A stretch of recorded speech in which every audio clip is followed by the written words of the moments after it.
Every 24 hours, about 27,000 airliners take off and land. They carry over 1 million passengers and travel a daily distance of nearly 233 million miles. Our program concentrates on one takeoff and landing, with one aircraft covering just 236 miles between Amsterdam's Schiphol Airport and London's Heathrow. The Airways map designates this route Red 1.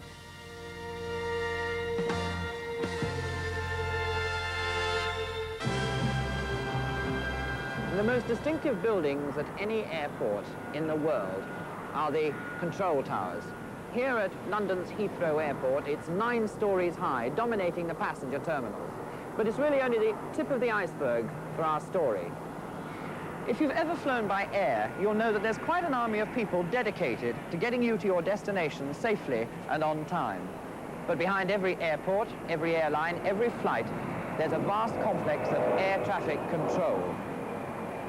And that's what I meant by the tip of the iceberg, because the tower is all that most people ever see of air traffic. Well, today, in one of the most ambitious outside broadcasts that we've ever mounted, we're going to take you behind the scenes and into that world of air traffic control, a world of quiet voices, glowing radar screens, and clipped radio messages. We'll also be showing you some of the work done in the airline's operations room, and of course we'll be hearing from the pilot of our plane. Well, to do this, we've chosen a typical flight from Schiphol Airport in Amsterdam to here at Heathrow Airport in London. The journey lasts about 45 minutes, and our cameras will be eavesdropping on the flight all the way, so as it happens, you'll see it. It's a scheduled BEA service, answering to the call sign Beeline 515. The plane is a 600 miles an hour Trident, and the captain's name is Mike Channing. By the way, if you don't think 600 miles an hour is very fast, well, think of it like this. Think of 2 aircraft closing on each other at 600 miles an hour, and they're traveling faster than a bullet from a rifle. But I'm at the end of the story here, so let's go over now and join Shaw Taylor on the tarmac at Schiphol Airport in Amsterdam, because that's really where Red 1 to London begins. Thank you, Alan. Well, laid out before you is Schiphol Airport, Amsterdam, one of the most modern of European airports. And sitting down there at Pier C41 is the BEA Trident, which is the centre of our story. Call sign Beeline 515. In about 7 minutes' time, Beeline 515 will be taxiing out, ready to take off and fly Red 1 to London. But in that 7 minutes, I have time to tell you something of the 3 parts of Dutch air traffic control who'll be looking after him between here and the midway point across the North Sea where London Control takes over. First and foremost, the ground control in that tower over there, where 515 will be asking permission to taxi out to the end of the runway, ready for takeoff. And then the Amsterdam Tower itself up there. And from there will come permission for the takeoff itself. Now, once 515 is airborne and the wheels are tucked up, they will tell him to contact Amsterdam Radar. And they are the ones who will take him out across the North Sea along Red 1 to that halfway point where London Radar takes over. And there at this moment is John Viner waiting to explain the next step.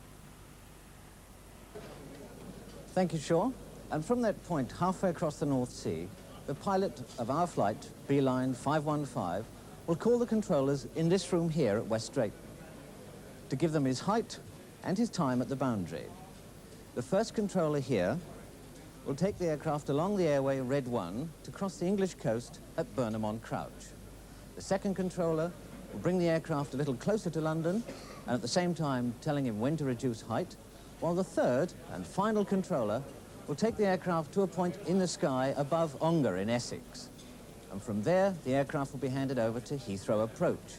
Thank you, John. And the first time Beeline 515 calls the control tower at Heathrow, he'll be answered from this room on the 6th floor, Heathrow Approach. Sitting at these radar scopes are the directors who handle anything up to 1,000 aircraft a day. With so many aircraft, the distance from Ongar in Essex over central London to the runway threshold outside here is split between 3 directors. And with about 11 or 12 miles to go, the last director will hand him over to the Heathrow Tower, to the men who sit behind the dark green glass at the very top of the control tower. As you can imagine, they have a marvellous and very necessary view of all the main runways, all the taxiways and the stands where the aircraft finally comes to a halt. Our flight 515 will be calling the tower controller, who will give the wind speed and direction, and we'll ask him to call at the outer marker. That's actually a radio navigation aid just before the runway. Today, using 28 left, the outer marker is one situated in a school playground in Isleworth. Even after he's landed, Beeline 515 will be directed by another controller, Heathrow Ground, along the right taxiway to his parking stand. Well, I've just heard there's approximately 6 minutes before 515 begins his taxi out at Schiphol. So, for the moment, let's join Bob Holness. Well, we've now moved to Terminal 1 at Heathrow for another important part of the story, where the airline keeps a 24-hour watch on their aircraft. Now, in this room, known as Dispatch Control, BEA coordinate all their ground operations. And from here, they'll decide where to park the aircraft and alert all the ground service people to make sure no time is lost unloading passengers and freight, cleaning and refueling the aircraft, and getting it away on schedule. And up there, details of the current flow of aircraft in and out of the terminal. Now, in here, they've already calculated how much fuel our aircraft will need on the next flight after Amsterdam to London. Well, we'll be keeping a watching brief on the flight from the airline's point of view, but for now, back to John Viner at the London Air Traffic Control Centre. You know, when you talk about flying in a controlled airspace in this country, and that includes almost everything except birds and small private aircraft, then you're talking about the responsibility of one man, Mr. Arnold Field, who's the Director of Civil Air Traffic Operations in the United Kingdom. Mr. Field, you've got a very complex and sophisticated air traffic control system here, but what exactly is air traffic control? Well, simply explained, air traffic control is the safe, orderly and expeditious flow of air traffic. But to give you some idea of what that means, for example, we have about 2,500 aircraft movements a day through the London terminal area, and as Alan Hargreaves mentioned earlier, at 600 miles an hour, that gives a closing speed of roughly 1,200 miles an hour, which is equivalent to the velocity of a bullet out of a rifle. So you see from that fact alone why it's necessary to separate one aircraft from the other. Well, now with those 2,500 aircraft every day, how do you route them all over the country? Well, we have a system of routes known as airways, which are 10 miles wide and can be likened to aerial, three-dimensional aerial motorways through the sky. And this model gives you some idea. And as you see, it's stepped down at the end, so the aircraft remains within controlled airspace throughout its descent into its particular aerodrome. Yes. And the routes which we have are shown on this map. For example, here is the main route going up towards Manchester and the north. And down here we have Red Airway 1, which carries the traffic going to and from Amsterdam, and which I believe is the subject of your program today. Yes, it is indeed. Now, do you also look after military aircraft as well? Yes, we're a combined civil-military organisation, and as you'll see on the sector later, there is a military controller whose task it is to radar direct aircraft across the airways system. I see.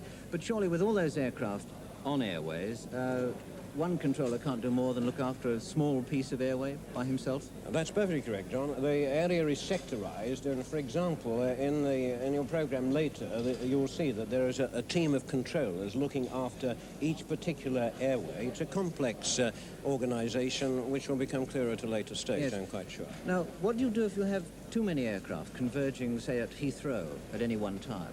Well, we have what we call stacks, and they're like aerial car parks, and there are 4 of them which serve the London terminal area, where we hold aircraft separated vertically by 1,000 feet, waiting their turn to land at the particular airport. You put them in at the top, and Heathrow take them out at the bottom. Yeah, exactly.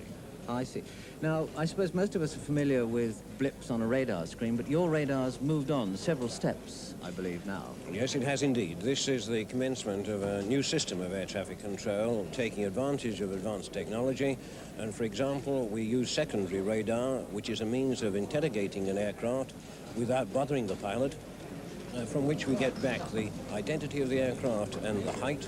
This then appears on the radar controller's tube alongside the response of a particular aircraft. Sounds fascinating. Thank you very much, Mr. Field. We're now going over to Amsterdam and Shaw Taylor, where Beeline 515 is about to taxi out. You're right. Fuel and catering are already on board. The passengers are in their seats, and Captain Mike Channing and his 2 co-pilots are in the cockpit, having filed their flight plan. They are now working their way through the 206 separate items that will be checked during this flight. Right. The door is closed. and Captain Mike Channing will now be asking permission from ground control to taxi out to the runway ready for takeoff. The finger pulls away and 515 is almost ready for the off. Now don't forget that, 515, because we'll be listening to RT, we'll be hearing quite a lot of call signs coming in from other aircraft, but you're bound to remember that one. Our one is that Trident, Beeline 515, and you'll recognise the captain's voice, Mike Channing. Clearance, Bravo 22 with uniform. Roger, 515, clear to taxi out runway 24. 24, Beeline 515.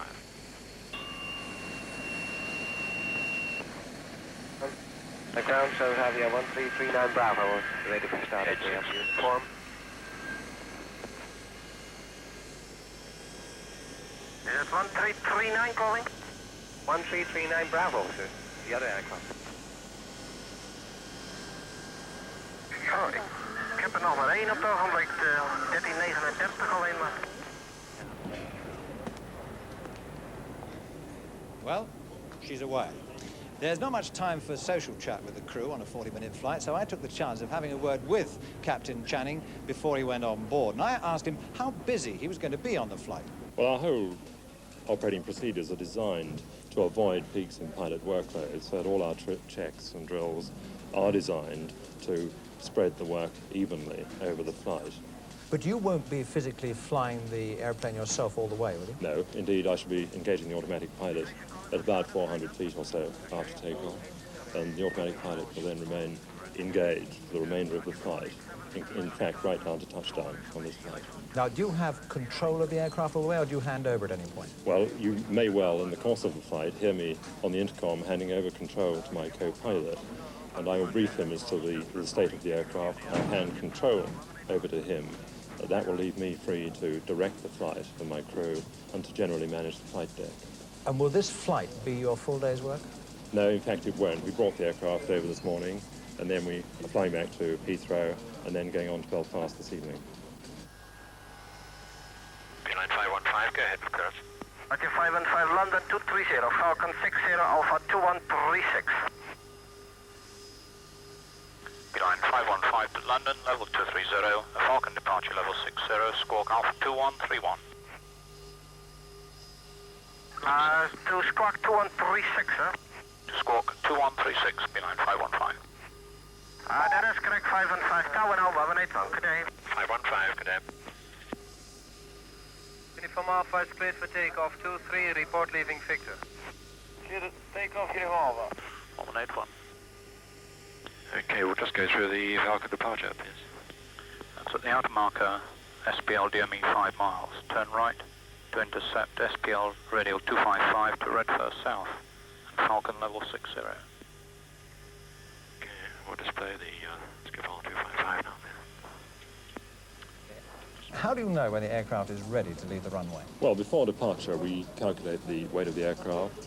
We take into account the surface conditions, the temperature, the wind, the state of the runway, and from that information, we calculate the various reference speeds for that particular takeoff. What are the reference speeds we might hear on the intercom? Well, you will certainly hear the third pilot calling V1, which is the decision speed. Up to that speed, I can stop should anything occur on that takeoff. After that speed, I will continue the takeoff, knowing that I can safely get airborne in the remaining distance. So what's the next thing we would hear, next speed? The next speed would be VR, which is the rotation speed, and that's the speed that I will rotate the aircraft into the flying attitude, and very shortly after that, it will actually leave the runway. Mike Channing, thank you very much. Okay, we are about to turn off the runway. To the buffer. To the buffer, roger. Down 515, ready? Beeline 515, ready in 1 minute. Okay, you're cleared for takeoff and ready. 515. We've got 102 plus 2 on checks. Thank you. Steward has reported. That's up to the line. 860 through the line. Flight recorder started, checked on. APU shut down. Fireball isolation switch isolated. Initiation switch is auto minutes. AC standby from flight. On the bus bar, checks complete. Takeoff controls checked. Controls checked, power.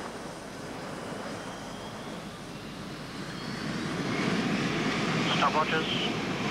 Brake pressure 0. Gauges. Takeoff power. Relights nod systems panel. All normal.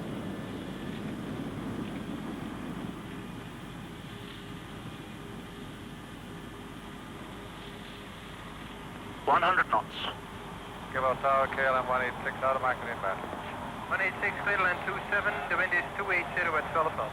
V1. 280, 12 knots, and VR.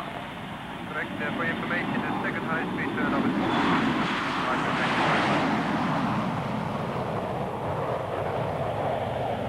The carriage up.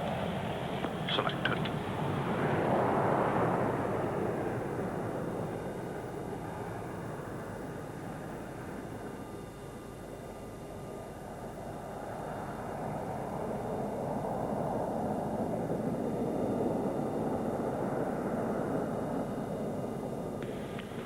feet.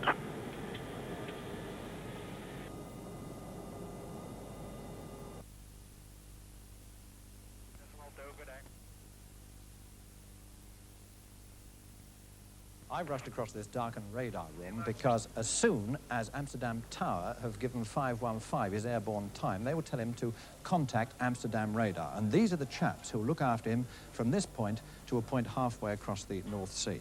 Any moment now, 515 should be transmitting. Amsterdam, Beeline 515 is on a Falcon 60 departure. Beeline 515, Amsterdam, climb to level 220. Great, we've picked him up. Now, Mr. Gerard Bakker here is Air Traffic Control Superintendent at Schiphol. Mr. Bakker, I heard Mike Channing said he was on a Falcon 60 departure. What does that mean? Well, a Falcon departure is a special departure from Amsterdam via area where that one to London to Clacton. And the 60, of course, is 6,000 feet. That's Yeah, correct. he's going to fly out to start out. Now, how far has 515 got to go now? How far is it from Amsterdam to London? 230 miles. It's right down about here now. So he's now on Red 1, is he? That's correct. He joined the airway. Here. Maintain level 9. Right, there's 515 on Red 1, on his way to London. So let's go back there to Bob Holness in the airline operations room. Well, thanks, Shaw. Here with me is one of the duty superintendents, Eddie Powell. Eddie, how did you first know that 515 is airborne and on its way? We have a teleprinter message, and in fact, Bob, you just come at the right time. It's here now, look.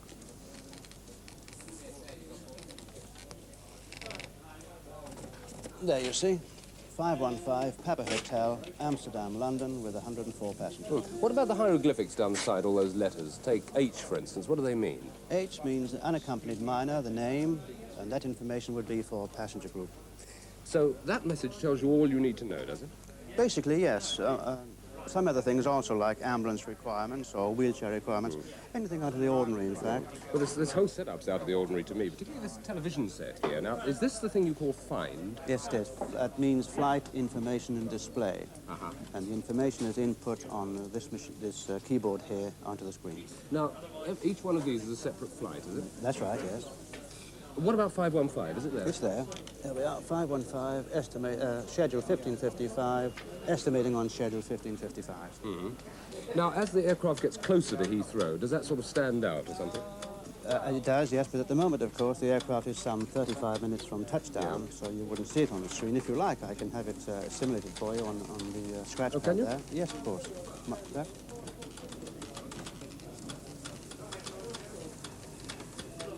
Oh, and that's flashing now. That's it, yes. Yeah. Now, who else sees this display apart from the other desks in the room? That goes to all the airfield personnel who are interested on the arrival. Thanks, Eddie, very much indeed. Well, now, we'll be coming back here as the plane gets closer to Heathrow. But right now, let's go across the North Sea to Shaw Taylor and find out how the flight's progressing under the Amsterdam radar. Well, in the short while that you've been away, Beeline 515 has moved from here across to here. He's climbing up now through 10,000 feet and accelerating as he gets up into the more rarefied air. Any moment now, he'll be in radio contact with London.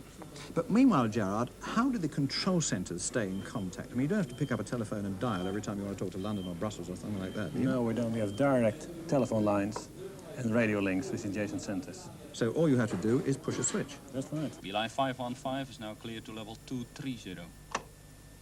Beeline 515 is recleared flight level 230. Beeline Beeline 515, cross the boundary, flight level 230. 515 to cross the boundary, level 230. Stood up.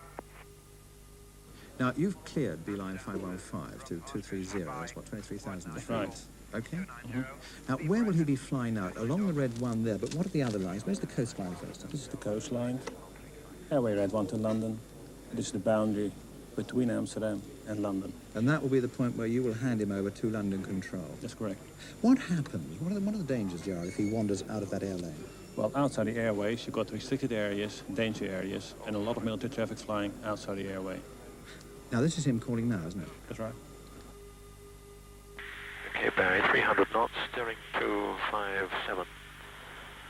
Central car 230. You have control. I have control, thank you. Oh, that's the point that Mike Channing was making earlier on about how he would hand over the control of the aircraft to his, or his hand over the flying of the aircraft to his co-pilot. I noticed one thing, Gerard, that all the chat is going on in English. Is this universal? Yeah, the aviation language is English. Whether you come in Greece or Scandinavian countries or Holland, everybody speaks English in aviation. Now, he's getting very close now to the point where he'll be going over to the London Control. So let's pop over there for a few moments and meet John Viner. Well, back here at the London Air Traffic Control Centre at West Drayton, I have with me one of the senior controllers, Rowley Charlesworth, and I'll be asking him a lot of questions as we go on. Now, there's a few minutes before the first call from our flight, Beeline 515, but the flight plan on that aircraft has already been received. Now, what sort of information does a flight plan tell you, Rowley? Well, the flight plan contains information such as the aircraft's routing, the height he intends to fly at, the fuel state, the number of persons on board, the alternate airfield in case of diversion, things like that. Rowley, I see there are already some handwritten figures on that flight progress strip. What does that mean? Well, that is the aircraft's latest estimate and the actual height on the aircraft, which has been phoned through by Amsterdam shortly before this flight enters our sector. So it's all bang up-to-date stuff? That's right. I see. Now, there are an awful lot of controllers sitting here, including one RAF controller. Who actually takes the first call from 515? Well, this controller here will be taking the first call. Uh-huh. And where will we first see him on the radar screen? We should see the aircraft first coming up just about here. And that's where? The FIR boundary? That's the FIR boundary. And the route of Red 1, the airway goes... The route of Red 1 comes along from here through to Long Sands, then to south of Clacton-on-Sea at the coast, then along through to Ongar. But the first controller doesn't look after him for the whole of that distance? No, the first controller, his sector, ends somewhere in the vicinity, approximately, of this Long Sand reporting point there. Tell me, are there many other aircraft about this afternoon? Well, there are one or two aircraft. We can see one ahead of 515 there, another one just ahead there. Well, I see our flight is just about to make its last call to Amsterdam, so let's go back to Shaw Taylor. Well, our Trident, as we can see, is coming very close now to the boundary line. He's left Amsterdam for, what, quarter of an hour now, and he's travelled about 100 miles. And he's almost reaching his top height of 23,000 feet. What's it like outside there, nearly just over 4 miles high? Well, I can tell you it's absolutely freezing, about minus 31 degrees centigrade. And if you can imagine what that's like, it's like standing on the top of Everest without your top coat on in a gale blowing at 600 miles an hour. But as I say, once he gets up to that 23,000 feet, that is about it. He starts his descent again. So at no point, really, is the aircraft going along on a level pitch. He goes all the way up, and then he starts to go down again as he approaches London. And that call could come any moment now because he's very close to the line. Now, what happens when we get his last call, Mr. Becker? Well, after reaching flight level 230, as you say, 23,000 feet, we shall tell him to contact London, controller 129.6. Great. Amsterdam, Beeline 515, level 230. Beeline 515, Roger, contact London Airways 129.6. Gerard, thank you very much indeed. I found that absolutely fascinating. You're welcome. So we'll go straight to London. London, Beeline 515, good afternoon. Flight level 230, estimating red first south, 27. Roger 515, maintain flight level 230, squawk 1154, route Long Sands Ongar for 28 left. Beeline 515, flight level 230, squawking 1154, Long Sands Ongar, 28 left. Now that, Rowley, was 515's first call, and he said red for south. What's that? Yes, that is the handover point between the Dutch authorities and ourselves. What's the fur part? The FIR stands for the Flight Information Region. Oh, I see. I see. And your controller then told him to squawk 1154. And what on earth does that mean? Yes, that is the personal identification on this particular aircraft and appears as numbers on the radar too. The 11 signifies that the aircraft is inbound to Heathrow. The 54 part is the personal number on this particular aircraft. The next one will be 55 and so on. I see. And the Longsand Ongar for 28 left, what was that? Well, that is the standard routing inbound today on this particular airway for the aircraft going into Heathrow. Tell me, with these controllers watching blips all the time, is it difficult for them to remember that each blip is 100 or more people rushing through the sky at 600 miles an hour? Well, no, these appear as blips on a tube here, but of course the controller is always aware of his responsibilities and the blips that signify aircraft with hundreds of passengers on board. Beeline 515, you're clear to flight level 160. Beeline 515, we cleared 160, we'll call leaving. Roger 515. Now that's the start of a nice, gentle descent into Heathrow, is it? That's right, yes, he starts now. But tell me, the aircraft 515 seemed to spend so little time at 23,000 feet. Is it worth going that high? Well, yes, it's a great saving in fuel, and of course, from the passenger's point of view, it's getting above most of the weather. Captain Channing.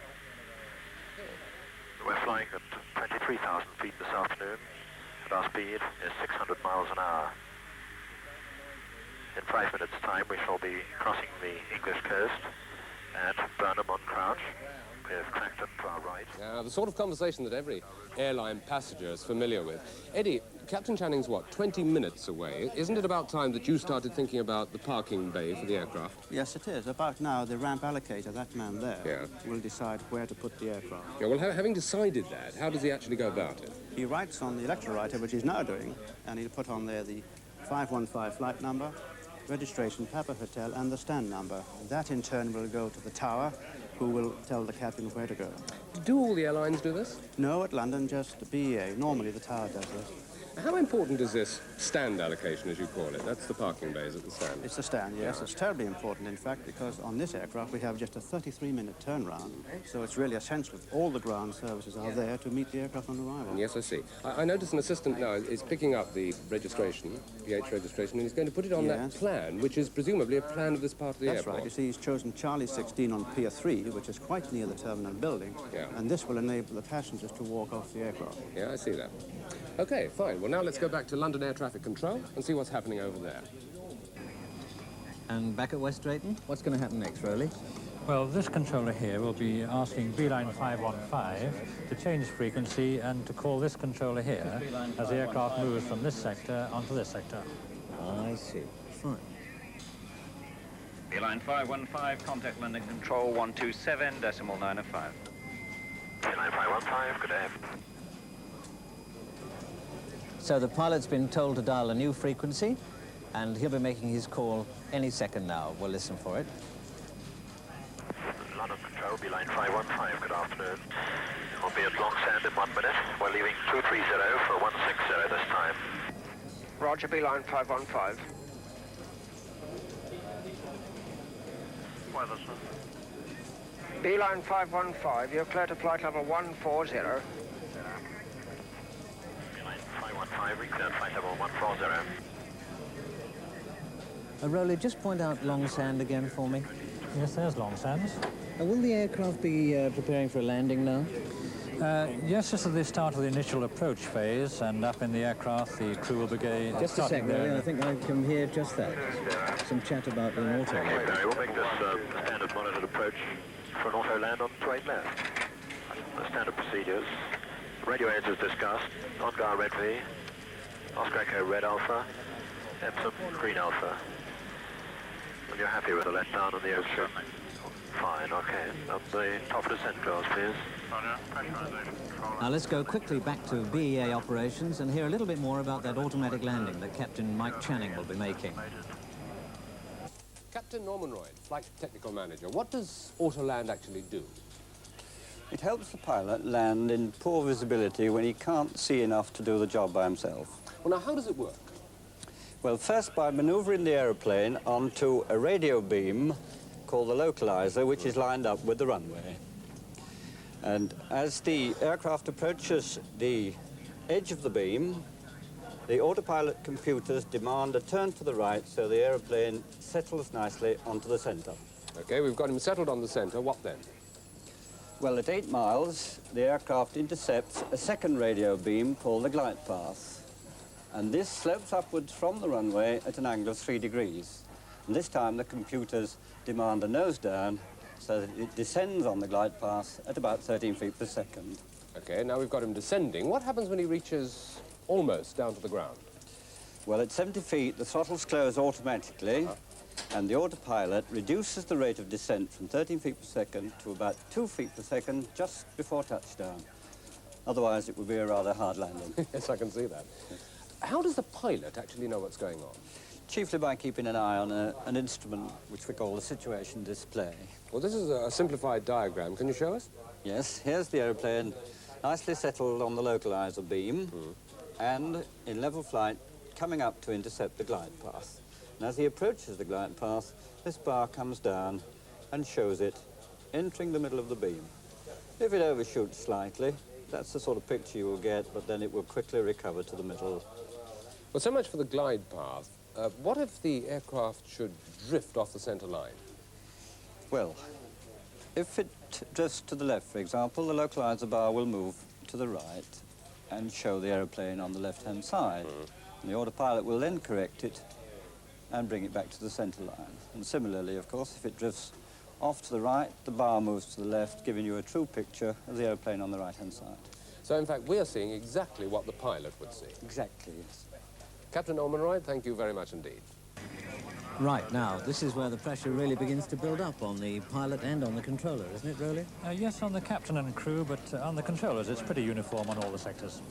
Beeline 515 is recleared now, flight level 130.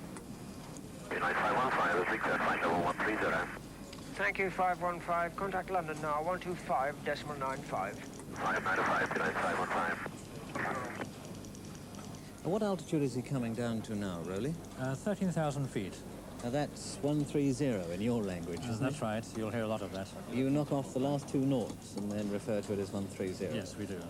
I see. Is that him there that I can see? Yes, if you look carefully, you'll see his height coming down. That's on the second row of figures. Uh-huh. And the last call from the controller here told him to call who? 12595. That's the next sector along there. Well, we'd better get along there and listen to him call up. We should hear the aircraft calling any moment now. Good.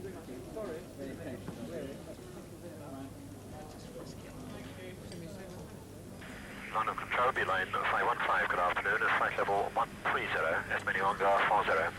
Afternoon, Beeline 515, maintain your inbound Ongar heading, and you clear flight level 70. Beeline 515, recleared flight level 70, maintaining heading 270.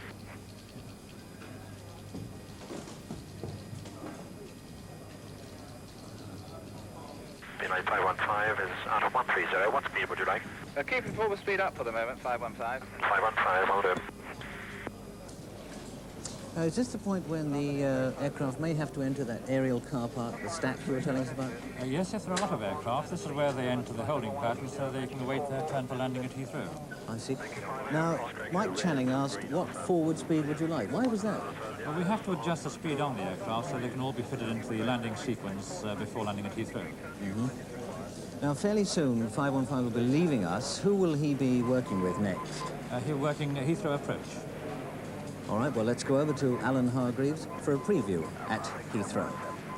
Well, thank you, John. I've got Jeff Large with me here, one of the Heathrow supervisors, and I'll be asking him about that first call we're going to get from Beeline 515. We are the next line in the chain of air traffic control, aren't we? That's correct, Alan. Yes, the aircraft is approaching Ongar, and we assume control from Ongar while the aircraft's on its approach until it has landed and parked on its stand. In about a 30-mile radius, you've got control, Yes, haven't you? Are these 3 needed to bring in the plane, all these 3 controllers? Yes, we need these 3 controllers. We have the approach controller here, who is responsible for the aircraft while it's in its holding stack, and also ensuring it has the correct landing runway information, weather information, and surface runway conditions. Yep. We have the number 1 radar director who will use his radar to identify the aircraft, decide when it can leave the holding pattern, and when it can be fitted into the approach sequence. Yep. In due course, he hands over to the number 2 director here, who completes the final part of the approach. His vital task is to ensure that the aircraft are correctly spaced, one behind each other, so that we can achieve the maximum landing rate possible. Does controller and director mean anything different, or is it just a name for No, it's the just a same different thing? function. They're all capable of undertaking each. I see we've got a sort of similar kind of flight strip here that they had at West Drayton. Can we have a look at that? Yes, we've received the advanced inbound release information on Beeline 515. We have his call sign, the type of aircraft, the time he is estimating, longer 1622, and 7,000 is the level to which the captain has been cleared to. Well, I can see the strip. Can we see him on the radar yet? Yes, we should see him now on this radar. Here he is, just approaching Ongar now. Yeah. And that's where he is. That's where he is. All right, well, we're ready for his first call to Heathrow approach, but we'd better go back now to John Viner at West Drayton for his last call to London Control. And as you've seen, Captain Channing and his crew and 104 passengers have been brought from a point halfway across the North Sea, travelling at 8 miles a minute, 23,000 feet up, and are now being gently brought down. The speed is being reduced, and very shortly, London Airways will be handing over the Trident to Heathrow. Beeline 515, level check. Beeline 515, passing 75. Roger, maintain flight level 70, contact now, Heathrow approach, 119.2. Good day to you. Good day. Rowley, thank you very much for all your help. There's the call. Let's go back to Alan Hargreaves. That looks like the Beeline 515 coming up to Ongar now, Rod. Do you want him to hold or come off? I'll bring him off on 230. Yeah, okay. Heathrow approach, Beeline 515, good afternoon. It's flight level 70 coming over Ongar with X-ray. Beeline 515, this is Heathrow approach. Report leaving Ongar heading 230. Beeline 515 is leaving Ongar this time, heading 230. Beeline 515, roger, descend to flight level 60. Report leaving 7. Beeline 515 is recleared to 60. Jeff, I heard coming over Ongar with X-ray. What does that mean? This is a code which confirms that the pilot has received on a radio broadcast the latest weather report and landing information. The next report we shall broadcast will be Y or Yankee. Beeline 515, reduce to 170 knots. You've got 26 miles to run. Beeline 515 is reducing to 170 knots, and we're out of 70 for 60. Where is he now? Can we see him? Yes, here he is. I see. And is he reducing speed now? Yes, he is reducing speed as instructed to 170 knots. Which is what? This is approximately 200 miles an hour. It makes our task easier if all the aircraft are flying at the same speed, and 170 is a suitable speed for all the types of aircraft that operate into this airport. How many would there be flying around there with him now? At the moment, there are 3 aircraft ahead of him, so he is number 4 in the traffic stream. Yeah. So, in fact, you mentioned stacking before, but I take it he hasn't had to... No, today the traffic conditions were such that he was able to come straight off Ongar without having to enter the hold. Oh, really? And do we know exactly where he is now, over what part of London? Yes, he will be approaching sort of the Hackney-Westminster area. Thank you. Beeline 515, reclear to 3,000 feet on the QNH 1022 millibars. Report leaving flight level 60. Beeline 515 is at 3,000, 1022. We're leaving 60 this time. Roger 515, you're number 4 in traffic, 22 miles to run. Contact director 120.4. 515, clear. Now, the next call from our plane will come to this director, won't it? That is correct. You mentioned, though, that we were 4th in line. Does he ever break line for landing? If the pilot declared a sudden emergency, we would have to give him immediate priority to land and rearrange the traffic ahead of him. And then he'd be able to just come in? That's right. Controllers must always be prepared for this. Heathrow director, Beeline 515, good afternoon, is passing 5,500 for 3,000, heading 230. Beeline 515, good afternoon. Continue as cleared. Now, he's coming down to 3,000 feet. Where's that there? That says there. And what's heading 230 mean? This means he's flying in a southwesterly direction, 230 degrees, 270 being due west. Yeah. When do we tell the tower upstairs? Director here will be phoning the air control any moment now to advise him that 515 is the next aircraft in the landing order. Uh-huh.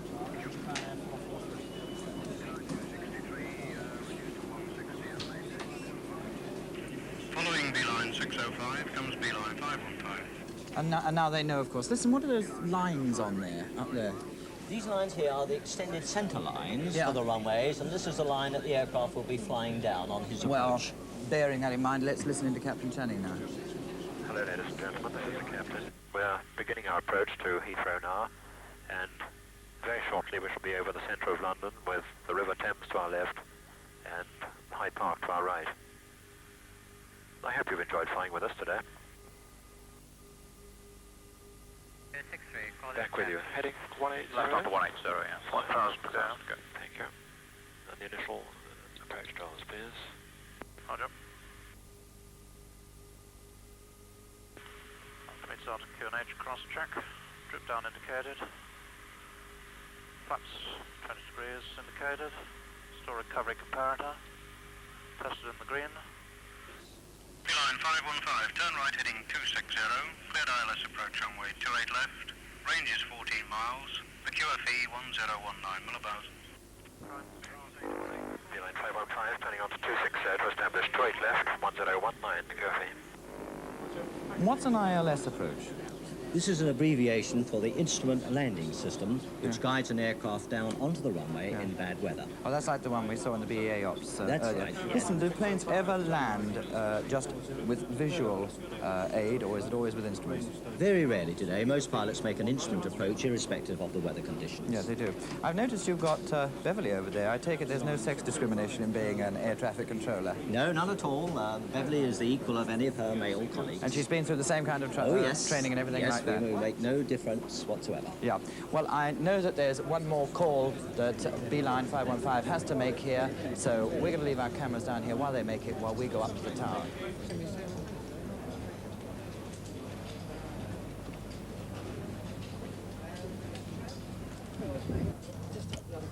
Beeline 515, established localizer.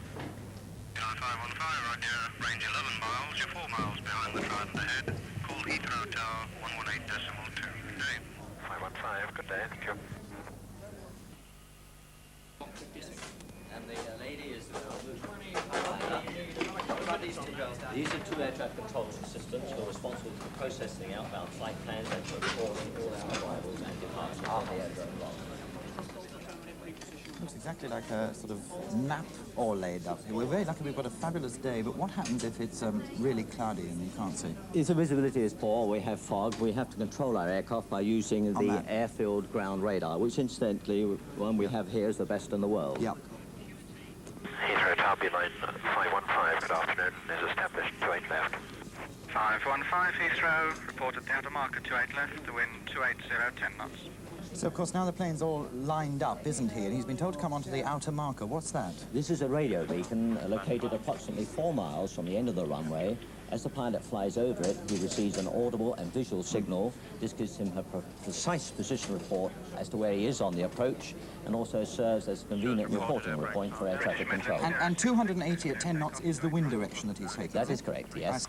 Flight director off, relights not required. Auto land. Yes. Auto throttle. Engine anti-icings auto, landing lamps not required, FCS. Set for landing, 5 flags. Mike Channing's now set the Trident to land by itself, and obviously there's an enormous amount of machinery and stuff like that in the plane. But how much is there on the ground? Oh, a considerable amount. It requires a very highly sophisticated, complex and expensive electronic system on the ground to enable these automatic landings to be achieved. Yeah. Roger. Final roll, please. Roger. Compass port, prime land. Airframe anti-switches are off. That's checks complete.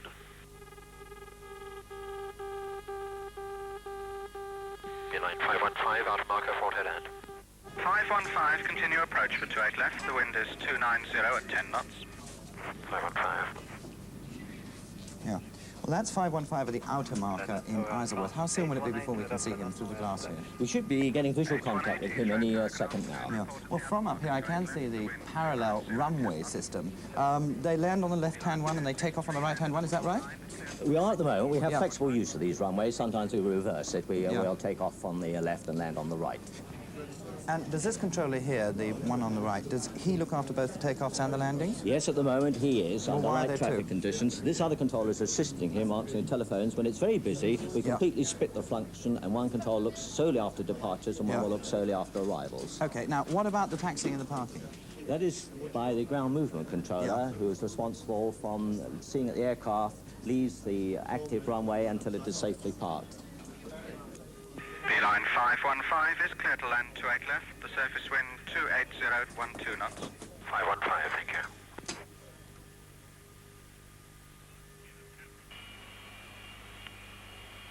Radio height.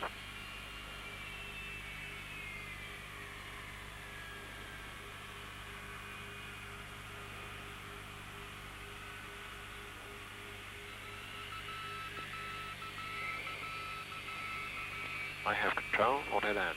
My throttles.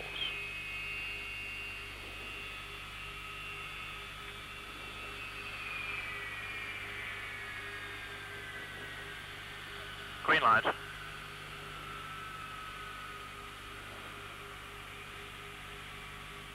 Throttles closing. 818 Delta. Air France 818, continue approach 28 left. The surface wind 290 knots. Left on for reverse, yes.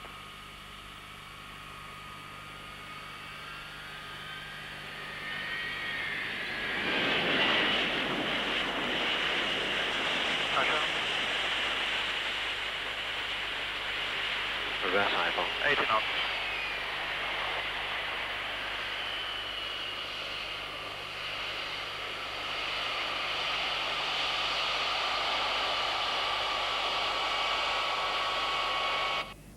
Beeline 515, landed at 51. Cleared next right, call 1219.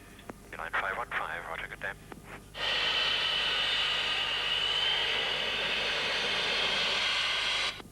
Good day. Well, it's fantastic watching a landing here, and even I can see that Beeline 515 made a perfect landing on Heathrow's runway 28 left. How fast was it going when he came down? About 135 miles an hour. That sounds a heck of a speed to go. Oh no, this is quite a normal landing speed for this type of It is. aircraft. OK, fine. Well, the point is, I know he's got one more call to make, so I think we'll just listen to that. We've got that to the ground control. Heathrow, Beeline 515, good afternoon, clearing 28 left. 101, entering the maintenance area. Oscar, roger, good day. Good day, and thank you. Beeline 515, you stand Charlie 16, a right turn on the outer. Roger, Charlie 16 on the outer, Beeline 515. What does all that business about right turn on the outer mean? We have an outer and inner taxiway system linking the runways to the parking areas, and the controller wants him to go onto the outside or the outer taxiway because he has conflicting traffic on the inner taxiway. Oh, I see. And Charlie 16? Charlie 16, this is the apron Charlie, and the stand in that apron. Oh. What happens at night in this sort of situation? We can guide aircraft by a series of green lights, and these are controlled from this lighting panel here. Yeah, and so, I mean, this is the vital thing at night, is it? That's right, so the pilot just has to follow the green lights, and he'll go where we want him to go. Just follow the green lights. Jeff Lance, thanks a lot. 663, taxi clearance, please. 663, roger. Take the second turning left, northeast to 28 right. Roger, 663.